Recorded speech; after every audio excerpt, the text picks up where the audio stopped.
आज हम लोग भौतिकी का क्लास देखेंगे, क्लास 10th, जिसमें हम लोग पढ़ेंगे प्रकाश का परावर्तन। हम लोग भारतीय भवन का बुक से पढ़ रहे हैं फिजिक्स। आज क्लास 10th का पहला दिन है फिजिक्स का, जिसमें हम लोग पढ़ेंगे प्रकाश का परावर्तन। हम लोग का फर्स्ट लेसन है फिजिक्स में प्रकाश का परावर्तन, यानी इंग्लिश में इसको रिफ्लेक्शन ऑफ लाइट बोलते हैं। तो हम लोग प्रकाश का परावर्तन के बारे में आज पढ़ेंगे, जिसको इंग्लिश में बोला जाता है रिफ्लेक्शन ऑफ लाइट। तो प्रकाश का परावर्तन पढ़ने से पहले हम लोग सबसे पहले क्लियर करेंगे प्रकाश होता क्या है, प्रकाश का हमारे दैनिक जीवन में क्या महत्व है। तो सबसे पहले मैं बता दूं आप लोग को कि प्रकाश का हमारे दैनिक जीवन में बहुत महत्व है। अगर प्रकाश नहीं होता तो हम लोग जीवित नहीं होते, कोई भी जीव जीवित नहीं होता।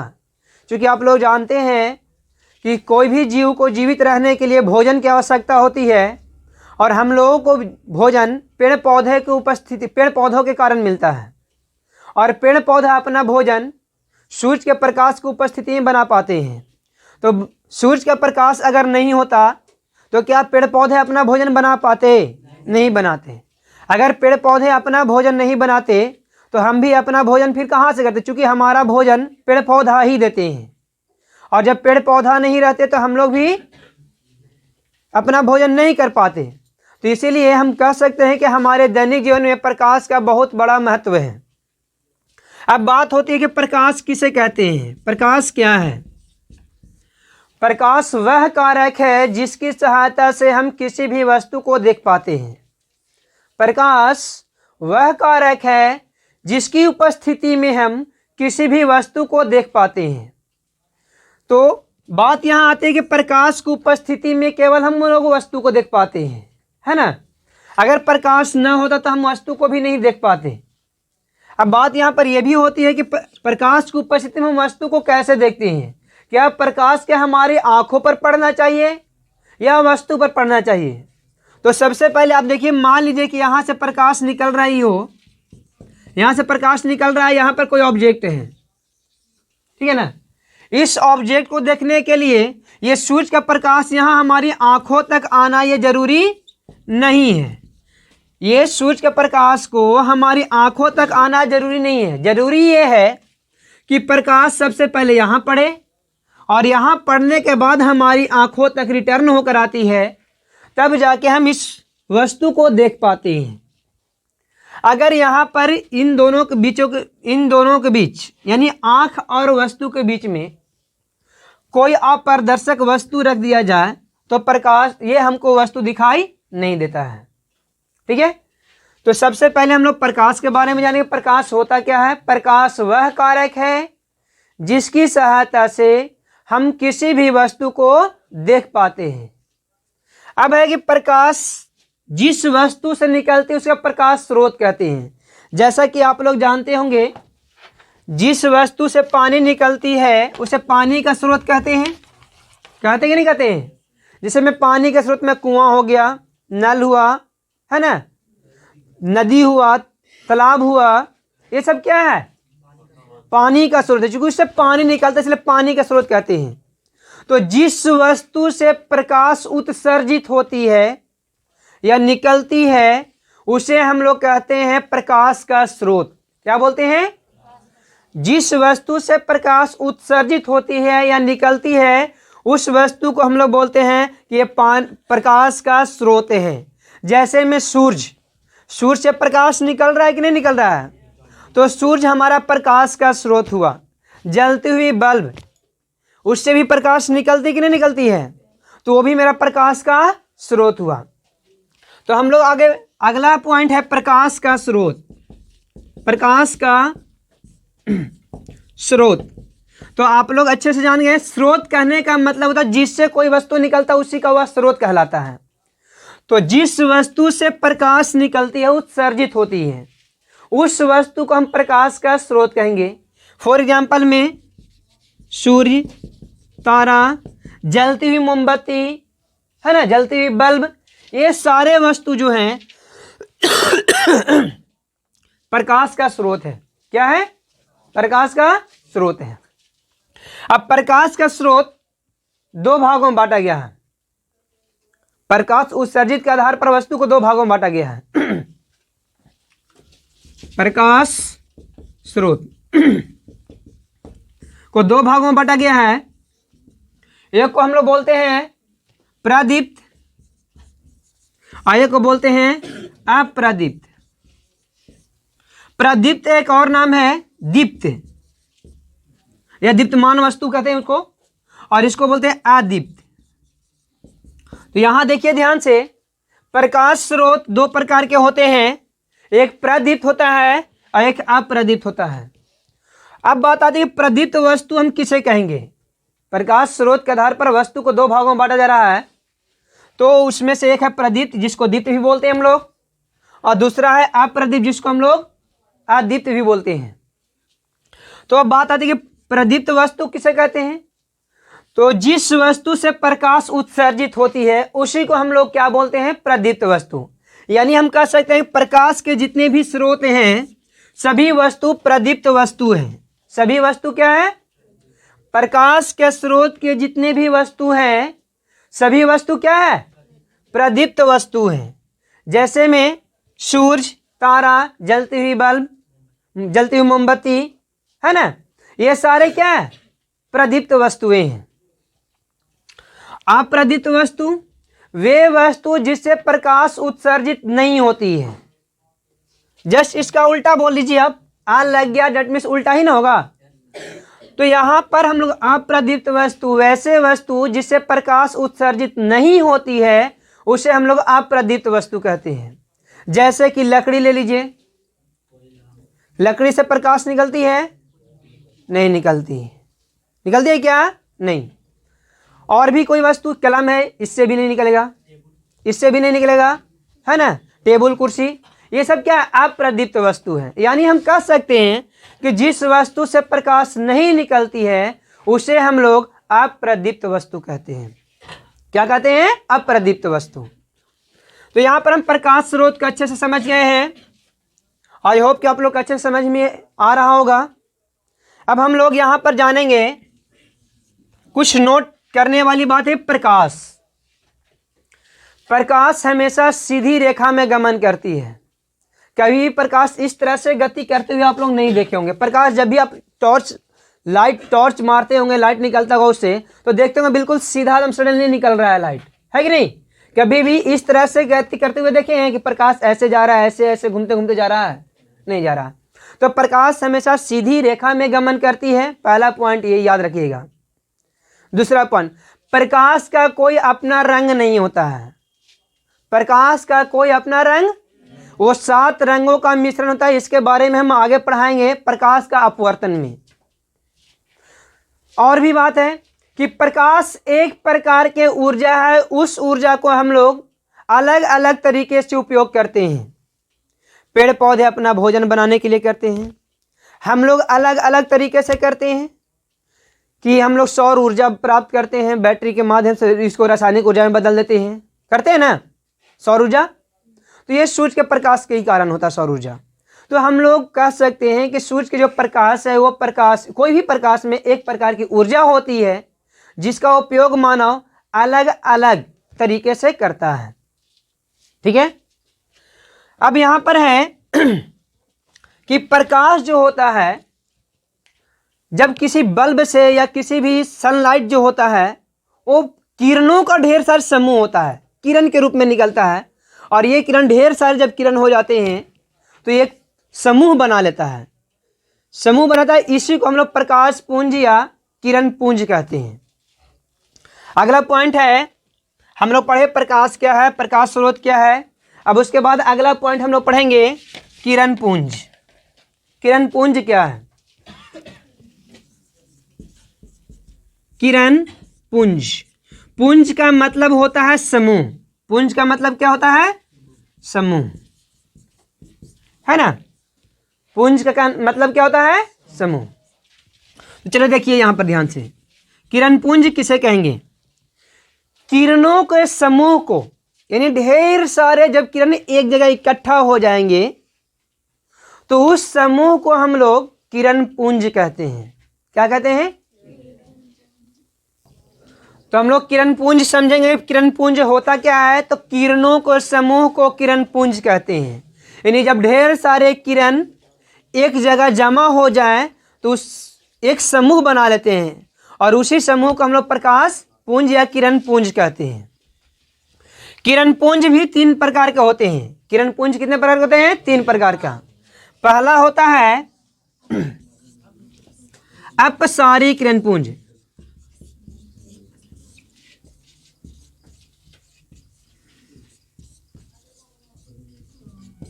दूसरा होता है समांतर किरण पुंज।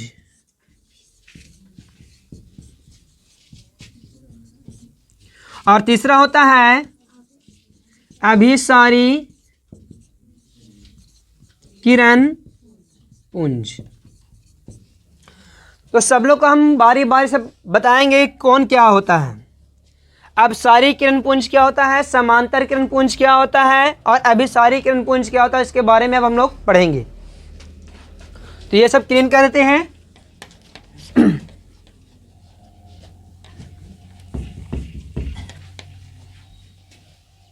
यहां पर हम किरण पुंज के प्रकार,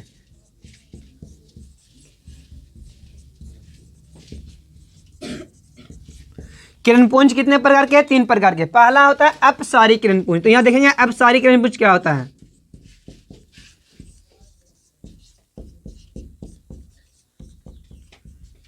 वैसे किरण पुंज जो एक बिंदु से निकलकर आगे की ओर फैलती हुई चली जाती है तो उसे हम लोग अपसारी किरण पुंज कहते हैं। फिर से ध्यान से सुनिएगा। वैसे किरण पुंज जो एक बिंदु स्रोत से निकलती है और आगे की ओर फैलती हुई चली जाती है उसे हम लोग अपसारी किरण पुंज कहते हैं।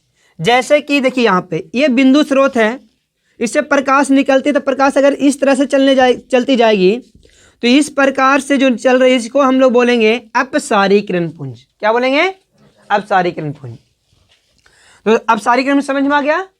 फिर से, वैसे किरण पुंज जो एक बिंदु से निकलकर आगे की ओर फैलती हुई चली जाती है तो उसे हम लोग अपसारी किरण पुंज कहते हैं। क्लियर है? उसके बाद दूसरा है समांतर किरण पुंज। तो समांतर आप लोग अच्छे समझ रहे होंगे।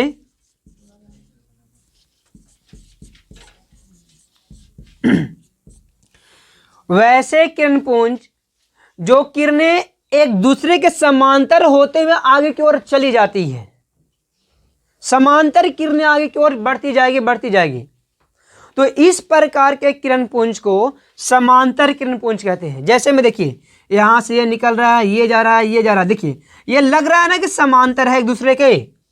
तो इस तरह से जाने वाली प्रकाश की किरणों को, गुजरने वाले प्रकाश की किरणों को हम लोग बोलेंगे समांतर किरण पुंज बोलेंगे। क्या बोलेंगे? फिर से एक बार ध्यान से सुन लीजिए। वैसे किरण पुंज जो एक दूसरे के समांतर होते हुए आगे की ओर बढ़ती चली जाती है उसे हम लोग समांतर किरण पुंज कहते हैं। क्या बोलते हैं? समांतर किरण पुंज कहते हैं।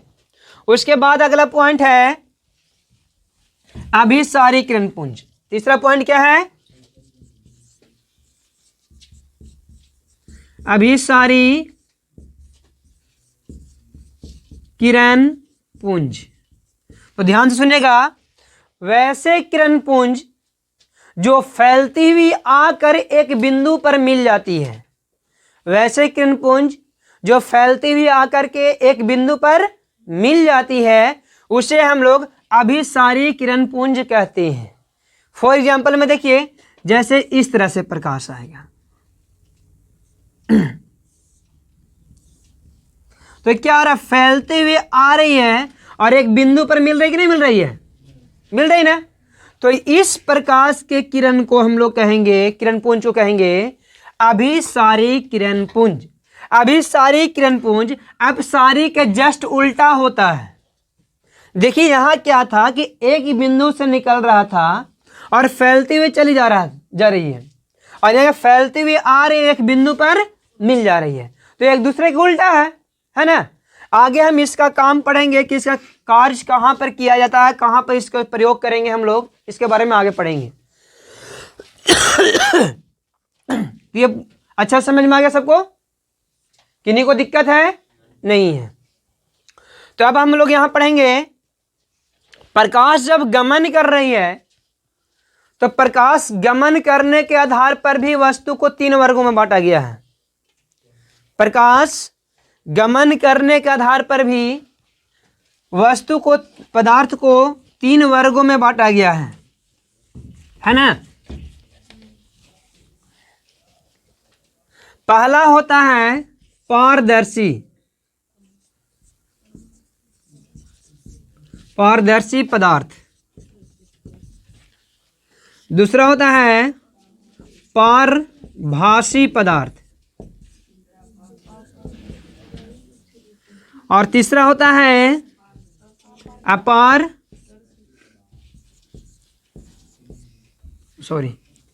ठीक है, अपारदर्शी पदार्थ। थोड़ा देख लीजिए इसमें, ये होगा ना।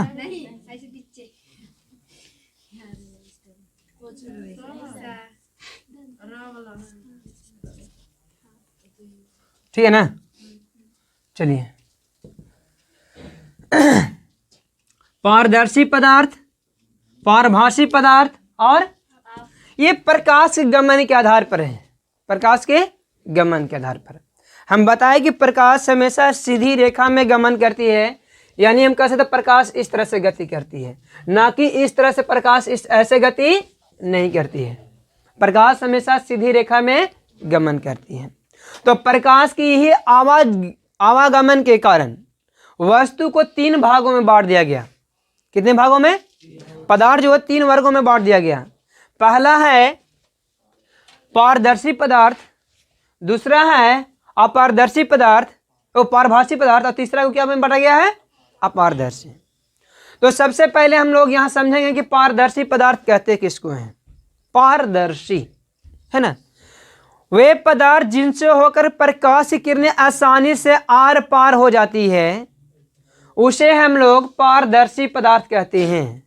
फिर से ध्यान से सुनिए, वे पदार्थ जिनसे होकर प्रकाश की किरणें आसानी से आर पार हो जाती है, उसे हम लोग पारदर्शी पदार्थ कहते हैं। जैसे में हवा, हवा क्या है? हवा में सूर्य का प्रकाश आसानी से, या किसी भी का प्रकाश, कोई भी स्रोत से प्रकाश निकल रही हो, उसका प्रकाश आसानी से आर पार हो जाती है। कांच, कांच भी क्या है? पारदर्शी पदार्थ है। तो यानी हम कह सकते हैं जिस पदार्थ से होकर प्रकाश अगर आर पार हो जाती है, उस पदार्थ को हम लोग बोलेंगे पारदर्शी पदार्थ है। क्या बोलेंगे? पारदर्शी पदार्थ। क्लियर है ना? यानी आप लाइट मारिए, लाइट मारने के बाद अगर ई पार से ऊपर हो जा रहा है पूरी तरह से, तो हम बोल देंगे कि वो जो पदार्थ है जिसे हम लाइट पार कर रहे हैं, आर पार कर रहे हैं, वह पदार्थ पारदर्शी है। क्या है? पारदर्शी है। क्लियर है ना? उसके बाद पारभासी पदार्थ। तो पारभासी पदार्थ वे पदार्थ जिसका प्रकाश का कुछ कण पार होते हैं और कुछ कण पार नहीं हो पाते हैं, तो उसे हम लोग पारभासी पदार्थ कहते हैं। फिर से ध्यान से सुनिएगा, वे पदार्थ जिससे होकर प्रकाश किरणें का कुछ ही भाग पार हो पाती है और अधिकांश भाग पार नहीं हो पाती है, तो उसे हम लोग पारभासी पदार्थ कहते हैं। क्या बोलेंगे? पारभासी पदार्थ। यानी जिस पदार्थ से होकर प्रकाश किरणें पूरी तरह से आर पार नहीं होती है, तो उस पदार्थ को हम लोग बोल सकते हैं कि पारभासी पदार्थ है। जैसे घिसा हुआ कांच, तेल लगा हुआ कागज, कुहासा। यानी हम शॉर्ट में यह बोल सकते हैं जिस वस्तु से हमको देखने पर धुंधलापन महसूस होता है, धुंधलापन दिखाई देता है, उस वस्तु को हम कह देंगे यह पारभासी है। जैसे में घिसा हुआ कांच से जब हम किसी वस्तु को देखते हैं तो क्या वो साफ साफ दिखाई देगा, इस कांच को अगर हम लगड़ दे बढ़िया से और तब लगा के आंख में बढ़िया से देखें तो एक जगह पर दो आदमी दिखाई देंगे कि साफ साफ नहीं दिखाई देंगे? तो आंसर होगा कि साफ साफ दिखाई नहीं देंगे, धुंधलापन दिखाई देंगे। कुहासा में, जैसे अभी ठंडी के दिनों है, ठंडी के दिनों में आप देख रहे हैं कुहासा जब बरसती तो हमको साफ साफ वस्तु दिखाई नहीं देता है, जिसके वजह से आए दिन रोड पर एक्सीडेंट होते रहता है ना। तो वो कुहासा भी क्या है? पारभासी पदार्थ है। तेल लगा हुआ कागज में भी देखिएगा आप कि धुंधलापन आर पार, प्रकाश की किरणें के कुछ भाग जो होता है वो पार होता है, अधिकांश भाग पार नहीं हो पाता है। तो पारभासी पदार्थ भी आप लोग को अच्छे समझ में आ रहा होगा, आ गया है, आई होप क्या है अच्छे समझ में आ रहा होगा। अगला हम पॉइंट क्लियर करेंगे, अपारदर्शी वस्तु। क्या क्लियर करेंगे? अपारदर्शी वस्तु, वे वस्तु जिनसे होकर के प्रकाश की किरणें आर पार नहीं हो पाती है। यानी हम प्रकाश मारे, लाइट निकाले, लाइट निकालने के बाद अगर ई पार से ऊपर नहीं हो पा रहा है, आर पार नहीं हो पा रहा है, तब हम उस वस्तु को अपारदर्शी वस्तु कहेंगे। क्या कहेंगे? या बोल सकते हैं कि वैसे पदार्थ जिससे होकर के सूर्य के प्रकाश आर पार नहीं हो पाते हैं उसे हम लोग अपारदर्शी पदार्थ कहते हैं। जैसे कि आपका ये बोर्ड भी क्या है? अपारदर्शी पदार्थ है। क्या आपको लाइट पड़ने पर ये प्रकाश को पार कर देगी?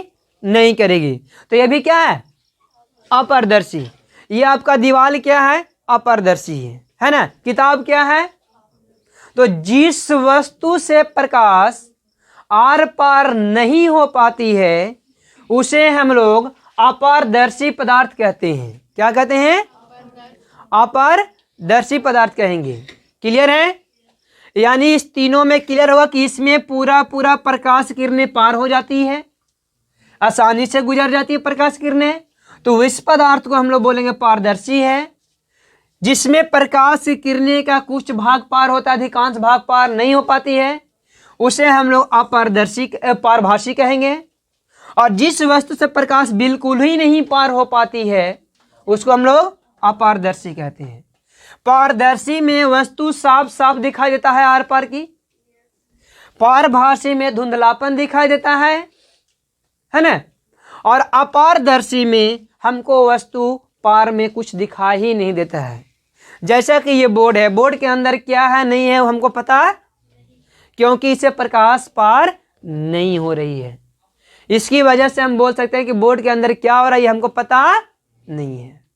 तो ये सारे बात आप लोग अच्छे से समझ गए। क्लियर है? अब हम लोग पढ़ेंगे प्रकाश का परावर्तन। प्रकाश का परावर्तन कहते किसको हैं? परावर्तन का मतलब पहले समझिए। परावर्तन का मतलब होता है जाकर वापस लौट जाना, जाकर वापस। जैसे यहाँ पर अगर इस दीवार पर हम गेंद मारेंगे तो गेंद हमारी तरफ लौट के आ जाएगा, तो वो परावर्तन हो गया, यानी हमारे ही तरफ वापस आ गया ना, तो उसी को हम लोग परावर्तन कहते हैं। तो उसी तरह से हम लोग प्रकाश का परावर्तन समझेंगे। प्रकाश का परावर्तन क्या? जैसे मैं आप गेंद को ऊपर से नीचे छोड़ते हैं तो धरती से टकराने के बाद थोड़ा सा ऊपर उठती है ना, तो ये क्या हुआ? बॉल का परावर्तन हो गया, जिस दिशा में गया उसी दिशा में वापस लौट गया। तो उसी तरह से यहाँ पर प्रकाश का भी परावर्तन होता है। या आप कहीं पे बोलते होंगे रूम में, तो रूम में बोलते होंगे तो बोलते हैं तो आपका आवाज़ दोबारा सुनाई देता होगा। कुआं में भी आवाज़ सुनाई देता है ना, तो वहाँ पर क्या हुआ? आवाज़ का परिवर्तन हुआ, आवाज़ का परावर्तन हो गया। क्या हो गया? ध्वनि परावर्तन। तो जिस तरह से आप लोग 9th क्लास में ध्वनि का परावर्तन पढ़े हैं, उसी तरह से आज हम लोग पढ़ेंगे प्रकाश का परावर्तन।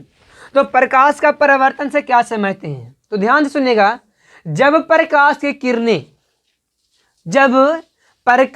किरणें किसी अपारदर्शी सतह से टकराती है, किसी अपारदर्शी सतह से टकराती है, तो टकराने के बाद प्रकाश की किरणें उसी दिशा में लौट जाती है जिस दिशा से वो जाती है।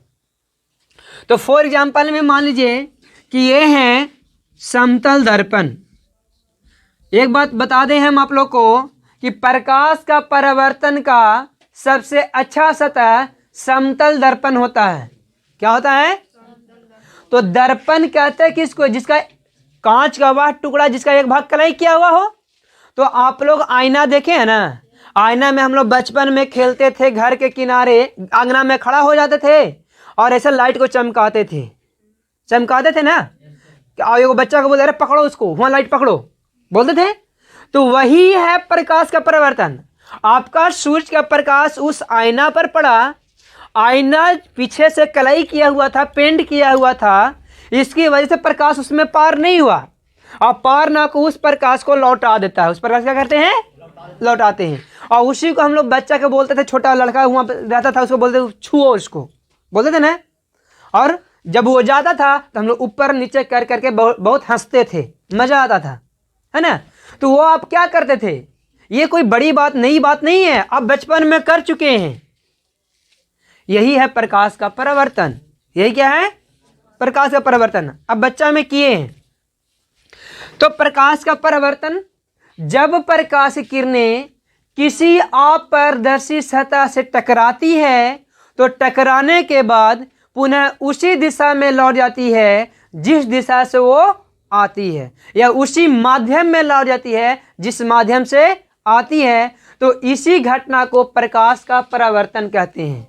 ध्यान से सुनिए, जब प्रकाश किरणें किसी अपारदर्शी सतह, यानी उस पदार्थ से होकर प्रकाश पार नहीं होगा, अपारदर्शी बोल रहा है तो प्रकाश पार होगा? नहीं होगा। तो जब प्रकाश किरणें किसी अपारदर्शी सतह से टकराया और टकराने के बाद पुनः उसी दिशा में लौट आई जिस दिशा से वो जाती है, तो इसी घटना को हम लोग कहते हैं प्रकाश का परावर्तन। क्या बोलते हैं? जैसे में यहां देखिए, प्रकाश का परावर्तन का सबसे अच्छा परावर्तक सतह होता है समतल दर्पण। क्या होता है? समतल दर्पण। तो प्रकाश का परावर्तन जब होता है, जैसे में इस पर हम लाइट मारे तो लाइट आपको इस पर चमक रहा होगा। चमक क्यों रहा है? क्योंकि प्रकाश, बॉल का प्रकाश इस पर पड़ने के बाद रिटर्न होकर के ये कैमरा तक जा रहा है, तब जाके ये क्या हो रहा है? ये चमक रहा है। आपको आंखें तक पहुंच रहा है तो ये क्या हो रहा है? चमक रहा है ना। अगर ये प्रकाश को आर पार होने देती तो क्या ये चमकता? यहाँ पे नहीं चमकता। देखिए यहाँ पे चमक रहा है ना। तो ये सब क्या हो रहा है? ये चमकने के कारण क्या है? ये सब प्रकाश का परावर्तन। तो यहां देखिए हम लोग, प्रकाश का परावर्तन का सबसे अच्छा सतह कौन होता है? समतल दर्पण। ऑब्जेक्टिव क्वेश्चन में पूछता है प्रकाश का परावर्तन का सबसे अच्छा परावर्तक सतह कौन है, तो हम लोग को क्या मारना है ऑप्शन में से?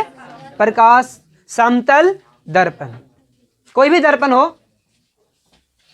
अब यहां प्रकाश का परावर्तन कुछ नियम से होता है ना। अगर सतह प्लेन हो तो उसके लिए प्रकाश का नियम बदल जाता है। अगर सतह उच्च खबड़ मतलब समझ में आ रहा है ना, असमतल, समतल ना हो। जैसे में यहां पर इस तरह से कोई सतह है, इस पर प्रकाश पड़ने के बाद किस प्रकार से परावर्तन करेगा ये किसी को कोई पता नहीं है। यहां पर प्रकाश का परावर्तन का कोई भी नियम लागू नहीं होता है। तो हम लोग प्रकाश का परावर्तन पहले नियम समझ लेते हैं कि नियम क्या है। प्रकाश का परावर्तन पहले समझ गए सब लोग? देखिए पहले उसको समझा देते हैं। ये समतल दर्पण है, इस समतल दर्पण पर यहां से अगर हम लोग लाइट मारेंगे तो इससे पार ना हो पाती, पार नहीं हो पाती है। यानी होता क्या है कि यहां से प्रकाश पुनः उसी माध्यम में लौट जाते जिस माध्यम से वो आ रही है। तो इसी घटना को हम लोग प्रकाश का क्या बोलेंगे? परावर्तन बोलेंगे। क्या बोलेंगे? देखिए ये प्रकाश यहां से निकला, अपारदर्शी सतह से टकराया, टकराने के बाद इससे पार नहीं हो पाया, तो क्या हुआ? यहाँ पर टकराने के बाद ऐसे इधर लौट गया ना। तो इसी घटना को हम लोग क्या बोलेंगे? प्रकाश का। ये कुछ नियम को पालन करते हुए परावर्तन होता है। तो जिन नियमों को पालन करते हुए प्रकाश का परावर्तन होता है उस नियम को प्रकाश का परावर्तन का नियम कहते हैं।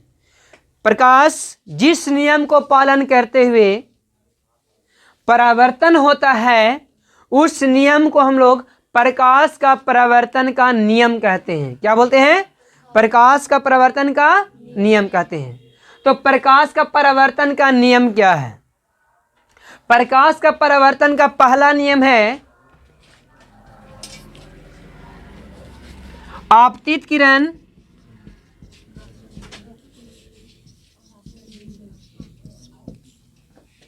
और देखो ये अभिलंब है ना, अभिलंब और परावर्तित किरण,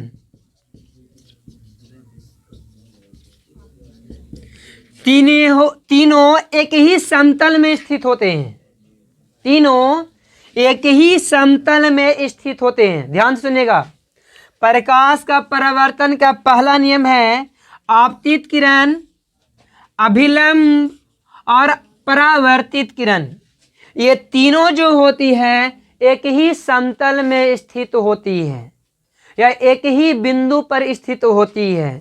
देखिए तीनों इस बिंदु पर स्थित है कि नहीं है, तो इसको हम लोग बोलते हैं प्रकाश का परावर्तन का पहला नियम। क्या बोलते हैं? आगे हम बताएंगे कि आपतित किरण क्या होता है, अभिलंब क्या होता है, इस बिंदु को क्या नाम होता है, और ये जो जा रही इस किरण को यानी परावर्तित किरण को क्या कहते हैं, किसे कहते हैं, इसके बारे में आगे हम बताएंगे। अब दूसरा होता है, देखिए आपतित किरण और अभिलंब के बीच जो कोण बनता है उसको आपतन कोण कहते हैं। क्या बोलते हैं? आपतन कोण। और परावर्तित किरण, देखिए ये है आपतित किरण, यह है अभिलंब और यह है परावर्तित किरण। इसके बारे में आगे, इस बिंदु को हम लोग बोलते हैं आपतन बिंदु। ध्यान से सुनिएगा, पहला नियम क्या था? आपतित किरण डेट मीन्स ये वाला किरण, अभिलंब यानी ये वाला लंब, और परावर्तित किरण डेट मीन्स ये वाला किरण। ये तीनों एक ही समतल में होते हैं या एक ही बिंदु पर स्थित होते हैं। पहला नियम समझ में आ गया।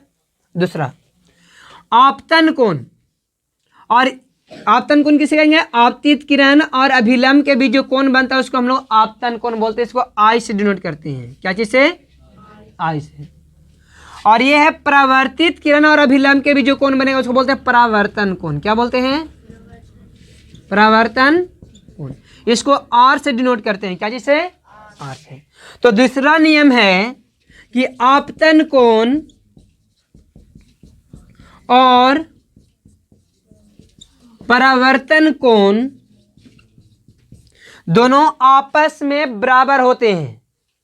आपतन कोण और परावर्तन कोण दोनों आपस में क्या होते हैं? बराबर होते हैं।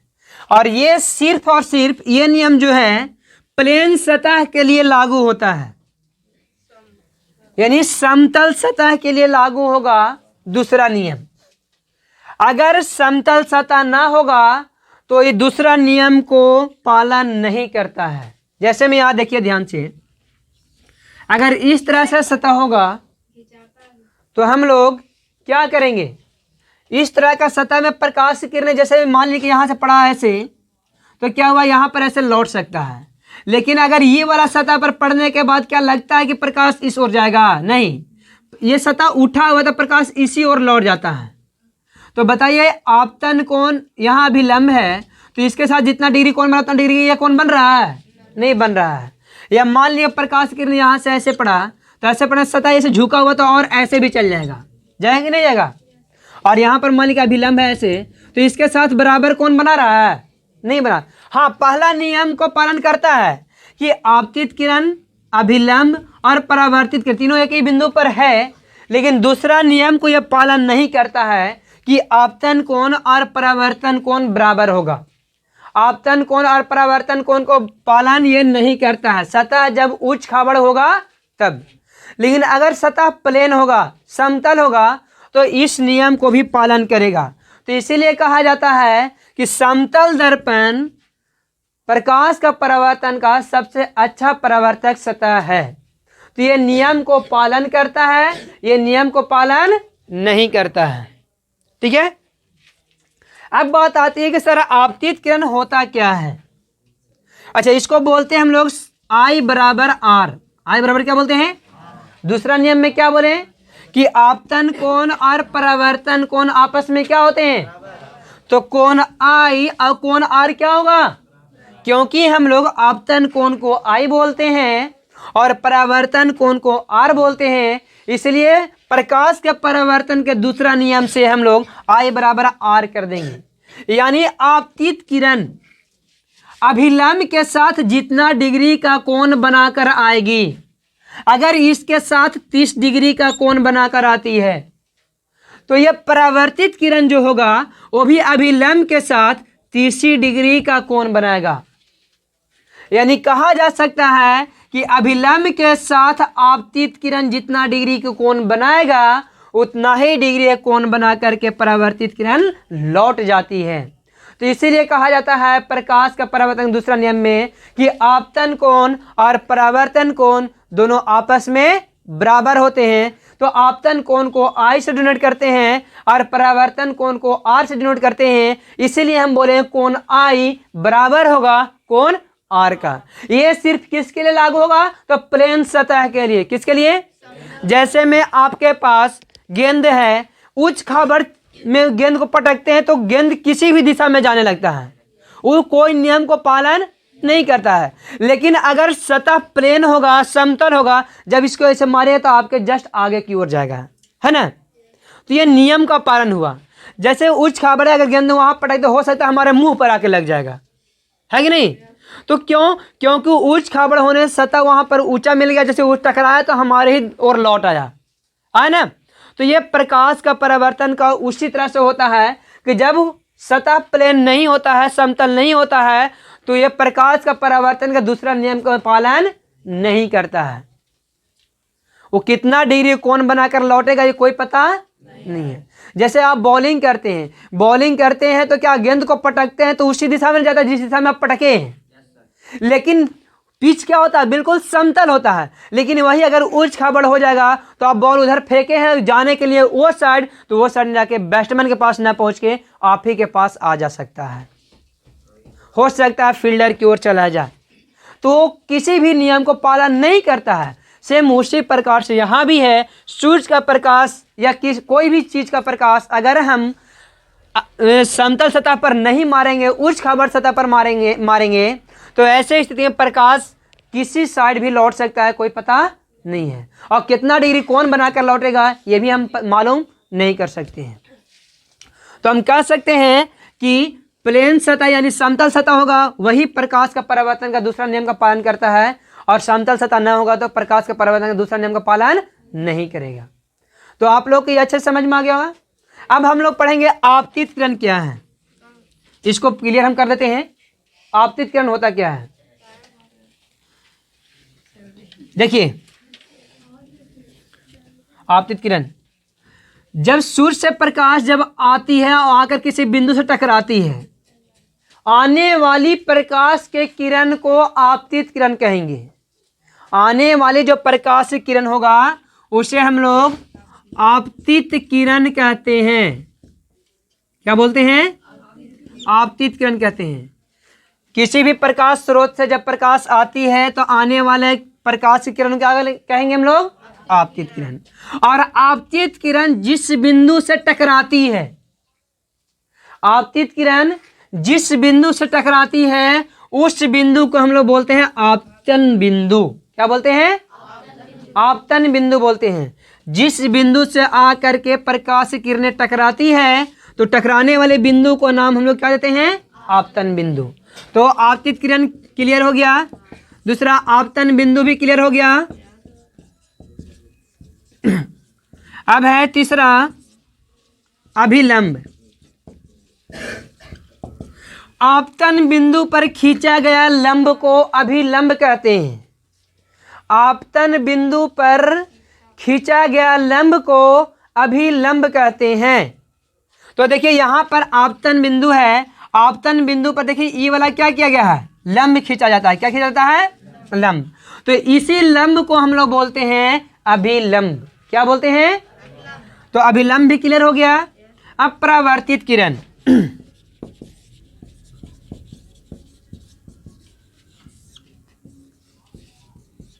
परावर्तित किरण जब प्रकाश किरणें आकर के किसी सतह से टकराती है, अपारदर्शी सतह से टकराती है, तो टकराने के बाद जब प्रकाश किरणें लौटती है, उसी लौटने वाली प्रकाश को किरण को हम लोग परावर्तित किरण कहते हैं। यानी हम लाइट, तो परावर्तित किरण समझ में आ गया। लौटने वाली प्रकाश की किरण क्या बोलेंगे? परावर्तित किरण। अब आगे है आपतन कोण और परावर्तन कोण। आपतन कोण है ना, आपतित किरण और अभिलंब के बीच जो कोण बनता है उसे हम लोग आपतन कोण कहते हैं। आपतित किरण और अभिलंब के बीच जो कोण बनता है उस कोण को क्या बोलेंगे?